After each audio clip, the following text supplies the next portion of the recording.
Hi friends, आपका स्वागत है आपके अपने यूट्यूब चैनल क्रैप कंसेप्ट में। आज का टॉपिक बहुत ही जानदार शानदार होने वाला है। वीडियो को शुरू करने से पहले आपने वीडियो को लाइक नहीं किया तो लाइक कर दें, सब्सक्राइब नहीं किया तो सब्सक्राइब कर लें और बेल आइकन पर प्रेस कर लें, जिससे पर डे की नोटिफिकेशन सबसे पहले आपको मिले। पहला क्वेश्चन स्क्रीन पर।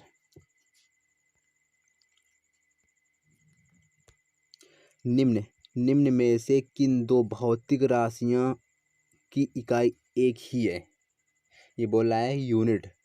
ऐसा कौन सा पेयर है जिसमें यूनिट दोनों की इक्वल है, समान है? तो यहाँ पर उठाते पहला ये क्या है, दाब बोल रहा है। दाब क्या होता है? दाब बराबर बल बटे क्षेत्रफल। तो न्यूटन ये बल फोर्स की यूनिट हो गई और एरिया की मीटर स्क्वायर। तो ये होती है आपकी प्रेशर यानी दाब की, और बल कह रहा है बल की सिर्फ न्यूटन ही होती है, तो ये तो गलत हुआ, ये तो गलत हुआ। और इसी नंबर देखते हैं, बल और गति। बल की यूनिट न्यूटन होती है और गति क्या होती है? गति वेग मीटर पर सेकेंड, ये चीज। तो ये भी गलत हुआ। ये बी नंबर, बल और उत्क्षेप। बल की यूनिट क्या होती है? न्यूटन होती है। और उत्क्षेप, उत्क्षेप ये बोल लो या विक्षेप बोल लो, दोनों एक ही होते हैं। और ये उत्क्षेप होता क्या है देखते हैं। ये समझते हैं थोड़ा एग्जाम्पल से। अगर कोई ये पिंड रखा है, इस पर हम कोई बाहरी धक्का देंगे, फोर्स देंगे, ठीक है, तो इसकी पोजीशन में परिवर्तन आएगा। इसी को बल कहते हैं और इसी को ही विक्षेप कहते हैं। ये कोई बॉडी रखी है, इसमें बल लगाया जा रहा है, 10 न्यूटन का बल लगाया जा रहा है और ये 8 न्यूटन तक सहन कर सकती है। तो अब बल लगाएंगे तो इसका जो क्वांटिटी है 10 न्यूटन की है, 10 न्यूटन की क्वांटिटी है और 8 न्यूटन की वस्तु है। तो जब 8 न्यूटन में 10 न्यूटन की क्वांटिटी का फोर्स काम करेगा तो ये बॉडी आगे मूव करेगी। इसी को कहते हैं फोर्स अथवा विक्षेप, दोनों एक ही हैं। ये देखो, बल और विक्षेप ये इक्वल हो गया। और डी नंबर दे रखा है बल और भार। बल और भार ये भी दोनों एक ही हैं। देखते हैं भार क्या होता है। भार W बराबर M/G, ठीक। यही भार आपका बल F के बराबर होता है, ठीक, और इक्वल MA, ये चीज। तो भार और बल दोनों इक्वल होते हैं, तो इन दोनों की क्वांटिटी भी यूनिट सेम होगी। तो आंसर नंबर क्या चला जाएगा? ये भी सही है, बी सही, बी है, डी सही है, दोनों सही हैं इसमें। नेक्स्ट क्वेश्चन, MS कोर -2 निम्नलिखित में किसकी यूनिट है, इकाई है? वेग क्या होता है? वेग डिस्टेंस बटे टाइम। तो मीटर पर सेकेंड, इसकी तो है नहीं है, ऊपर जाएगा तो मीटर इंटू सेकेंड इन्वर्स हो जाएगा, ये तो है नहीं, गलत हुआ। अब गति क्या होती है? गति स्पीड। वेग और स्पीड दोनों एक ही हैं, इसकी यूनिट दोनों की सेम ही होती है, तो ये दोनों तो गलत हो गए, ना तो बी होगा ना तो ए होगा। अब बल की न्यूटन होती है। और त्वरण क्या होता है? त्वरण समझते हैं थोड़ा। अगर ये कोई बाइक गाड़ी है, ये 50 की स्पीड से जा रही है, इसने अपना स्पीड 60 कर लिया, 60 मीटर पर सेकेंड कर लिया, तो वेग में परिवर्तन हुआ, 50 से 60 हो गया। जब 50 से 60 हुआ है, वहाँ पर जो परिवर्तन हुआ वेग, यहाँ पर 50 से 60 हो, यानी V1 - V2, ठीक, बटे टाइम के रेफरेंस में बढ़ा है। इसकी स्पीड टाइम के रेफरेंस में कम या ज़्यादा हो रही है, बढ़ रही है। तो ये जो आती है क्वांटिटी इतनी, V1 - V2, यानी कह सकते हैं वेग परिवर्तन बटे समय, इसी को कहते हैं त्वरण। इसी को कहते हैं त्वरण, ठीक। यानी यूनिट निकाले तो मीटर पर सेकेंड, और इसका टाइम है, इसका सेकेंड हुआ, तो क्या होगा इसका? देखो, मीटर और ये ऊपर जाएगा तो सेकेंड पावर -2, ये चीज़। अब इसकी वैल्यू अगर पॉजिटिव आ रही है, ये चीज़, तो त्वरण होगा। अगर निगेटिव आ रही है तो मंदन होगा, ये चीज़। अगर पॉजिटिव आ रही है तो त्वरण होगा और निगेटिव आ रही है तो मंदन होगा, ये चीज़। निगेटिव आ रही तो मंदन होगा। तो यहाँ पर तुरंत आंसर चला जाए, answer number ready. Next question. तो डाट डाट की यस आई इकाई जूल पर सेकेंड है, जूल पर सेकेंड। कार्य क्या होता है, डब्ल्यू बराबर बल इंटू बल की दिशा विस्थापन। बल की यूनिट क्या होती है, न्यूटन, और विस्थापन मीटर। तो ये न्यूटन मीटर होता है, तो ये जूल पर सेकेंड हो ही नहीं सकता ये। अब बल की यूनिट क्या होती है, न्यूटन होती है, ये भी रॉन्ग हुआ। प्रणोद क्या होता है, धक्का, एक तरह का बल होता है, ये भी इसकी यूनिट न्यूटन होती है। ठीक, बचा है डी, आंसर ही होगा। इसको देखते हैं रहा।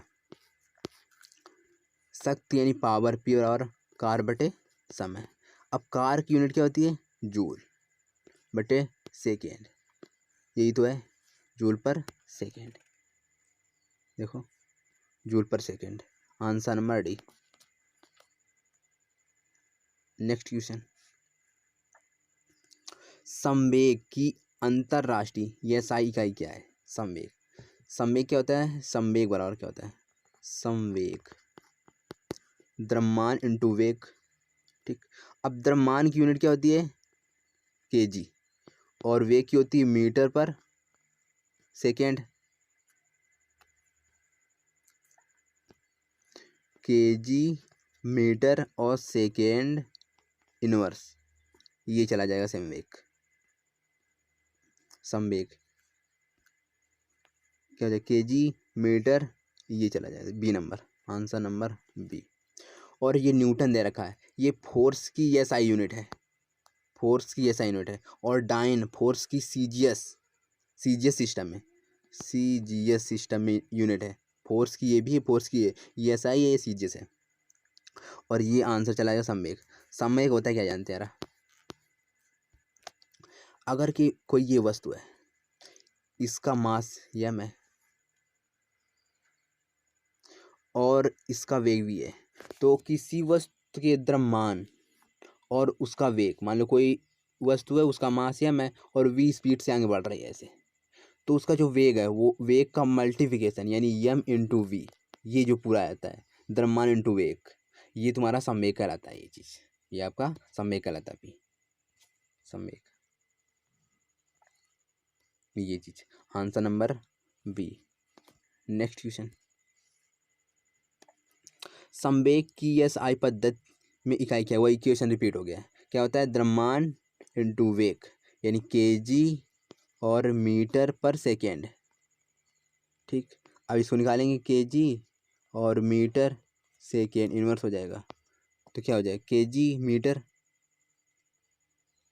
यहाँ पर ये जाएगा ऐसा ही कह रहा है ना, एस आई, तो केजी मीटर पर सेकेंड, ये चीज़, answer number B. Next question. निम्न में से कौन सी तापमान की एसआई इकाई है, तापमान टेम्परेचर की बात कर रहा है, टेम्परेचर। टेम्परेचर की जो एसआई इकाई होती है वो केल्विन होती है, क्या होती है, केल्विन होती है, ये चीज़, इसको याद रखिए, केल्विन होती है। Next question. मंदन की अंतरराष्ट्रीय क्या होती है, रिपीट हो रहा है क्वेश्चन। अगर कोई ये वस्तु है, इसका वेग पहले v1 था, अब अंत में v2 हो गया है, तो v1 से जब v2 हुआ तो वेग में परिवर्तन हुआ है, सेम तो रहा नहीं है, और टाइम के रिस्पेक्ट में, मतलब जब v1 वेग था कुछ टाइम और होगा, और v2 होगा जो टाइम कुछ और होगा, तो जो दोनों वेग v1 माइनस v2 और ये टाइम के रिस्पेक्ट में ये होता है, जो ये वैल्यू अगर आपकी पॉजिटिव आ रही है तो त्वरण होगा, अगर यही वैल्यू निगेटिव आ रही है, अगर यही वैल्यू निगेटिव आ रही है, v1 minus v2 by T, ये निगेटिव आ रही है, तो आपका ये मंदन कहलाता है। त्वरण और मंदन की यूनिट सेम होती है, बस चिन्ह का फर्क होता है, पॉजिटिव है तो त्वरण, निगेटिव है तो मंदन। इसकी यूनिट क्या हो जाएगी, मीटर पर सेकेंड स्क्वायर, ऊपर जाएंगे ले जाएंगे इसको, तो मीटर और सेकेंड इनवर्स -2 आ जाएगा, ये चीज़, ये चीज़, तो आंसर नंबर चला जाएगा डी के साथ। Next question. त्वरण की SI इकाई क्या है? त्वरण की वही क्वेश्चन आ गया। तो मीटर और सेकेंड इनवर्स -2, सॉरी ये नहीं होगा। त्वरण क्या होता है? V1 - V2 बाय टाइम, और ये वेग है तो क्या हो जाएगा? मीटर और ये सेकेंड -2, यही होगा ये चीज़। C नंबर चला जाएगा, C नंबर चला जाएगा। नेक्स्ट क्वेश्चन, तरंग दैर्घ्य का SI मात्रा क्या है? तरंग दैर्घ्य, अगर कोई तरंग होती तो ऐसे बढ़ती आएंगे इस फॉर्म में। ये जो देख रहे हो आप, ये मीन स्थिति होती है, और इस मध्य स्थिति से जो अधिकतम विस्थापन होता है, तरंग इतना इतना बढ़ती है, ऊपर नीचे होती है, ये नीचे वाला पावर पोर्शन है, इसको आयाम कहा जाता है। को कहा जाता है कि मीन स्थिति से अधिकतम जितना विस्थापन होता है, चाहे अपर हो चाहे डाउन हो, उसको विस्थापन, ये विस्थापन हुआ, इस विस्थापन को आयाम कहा जाता है। इस विस्थापन को आयाम कहा जाता है, आयाम कहा जाता है, ये आयाम हुआ। और जो नीचे वाला पोर्शन है, ये चीज़, इनको गर्त कहा जाता है, गर्त। ये भी गर्त हुआ, ये भी गर्त हुआ। जो ऊपर वाला पोर्शन है, ये चीज़, ये चीज़, इसको संघ कहा जाता है, इनको इनको संघ कहा जाता है, संघ कहा जाता है। ये चीज़ संघ है। दो सुरंगों के बीच दूरी को, दो सुरंगों के बीच दूरी को तरंग दैर्घ्य कहते हैं। यानी ये बोल लो अथवा ये बोल लो कि दो गर्तों, एक ये गर्त हुआ, एक ये गर्त, दो गर्तों के बीच की दूरी को तरंग दैर्घ्य कहते हैं। ये चीज़ यहाँ क्वेश्चन क्या कह रहा है? तरंग दैर्घ्य SI मात्रा पूछ रहा है। अब ये दूरी है, दूरी किस में आप आएगी? मीटर में, मीटर में, तो आंसर नंबर D चला जाएगा। हर्ट्ज क्या होता है? ये आवृत्ति का मात्रक होता है। हर्ट्ज आवृत्ति का मात्रक होता है। हर्ट्ज क्या होता है? आवृत्ति, फ्रिक्वेंसी, यानी एफ या एन, ठीक है। कहा जाता है पर सेकेंड, पर सेकेंड यानी एक सेकेंड में कंपनों की संख्या को, नंबर ऑफ वाइब्रेशन, एक सेकेंड में कंपनों की संख्या को आवृत्ति कहते हैं। इसका मात्रक क्या होता है? हर्ट्ज होता है, ठीक। और आवृत्ति यानी एन और आवर्तकाल का गुणनफल जो होता है 1 के बराबर होता है। ये चीज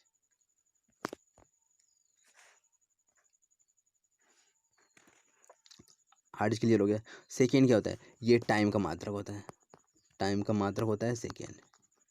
नेक्स्ट क्वेश्चन, इनमें से कौन सा SI इकाई में मोल का प्रतीक है? मोल का प्रतीक MOL, यही होता है। मोल का प्रतीक क्या होता है? ये होता है, MOL होता है। और ये ग्राम होता है, द्रव्यमान का मात्रा, द्रव्यमान के लिए होता है। KG भी, ये भी होता है।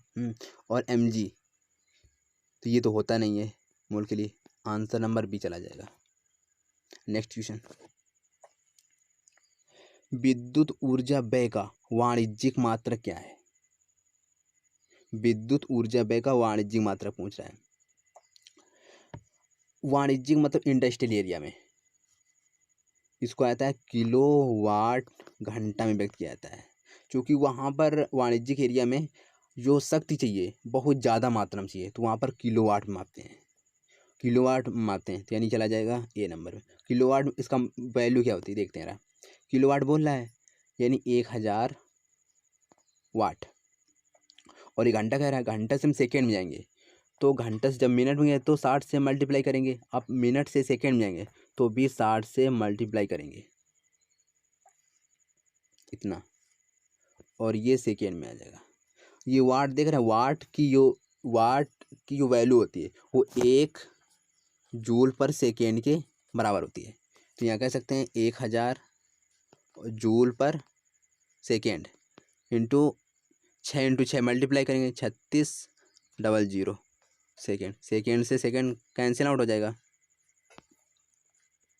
103600, इसको सॉल्व करेंगे अगर, तो 36, ये जूल में बचेगा, 36 इंटू 10⁵ जूल। यहाँ से अगर पॉइंट लगाएंगे 3.6 इंटू, तो यहाँ पर एक जीरो बढ़ जाएगा, 6 जूल हो जाएगा ये चीज़। तो यहाँ पर 1 किलोवाट हावर की वैल्यू होती है, वो इतनी होती है 3.6 इंटू 10⁶ जूल, ये चीज़। तो ये वाणिज्यिक एरिया में किलोवाट घंटा में मापते हैं। ठीक, नेक्स्ट क्वेश्चन। ध्वनि की प्रबलता डॉट डॉट में मापी जाती है। ध्वनि की प्रबलता होती है वो डेसिबल में मापी जाती है। डेसिबल में मापी जाती है, और डेसिबल में माप लो, और दूसरा होता है बेल में भी मापी जाती है। यह आंसर ऑप्शन दे नहीं रखा है तो डेसिबल मार देंगे। हर्ट्ज आवृत्ति का मात्रक होता है। आवृत्ति और आवर्त का गुणनफल 1 होता है, ये पढ़ा भी। अच्छा, इसका ये यूनिट हो गई तो ये हट गया। और प्रतिध्वनि क्या होता है? अगर आप यहाँ खड़े हैं, यहाँ से कोई आवाज़ निकालें तो आवाज़ हमेशा अनुदैर्ध्य दिशा में चलती है, लंबाई की दिशा में चलती है ऐसे। तो आप यहाँ पर खड़े हैं, यहाँ से बोल रहे हैं तो ये आवाज़ यहाँ जाएगी, अनुदैर्ध्य लंबाई की दिशा में जाती है। टकराने के बाद पुनः आपको सुनाई पड़ेगी। जो टकरा कर सुनाई पड़े उसको कहते हैं प्रतिध्वनि, इको। यानी टकराने के बाद पुनः आपको सुनाई पड़ना इसको कहते हैं प्रतिध्वनि। ठीक, ये लंबाई की दिशा में चलती है, यानी अनुदैर्ध्य दिशा में चलती है।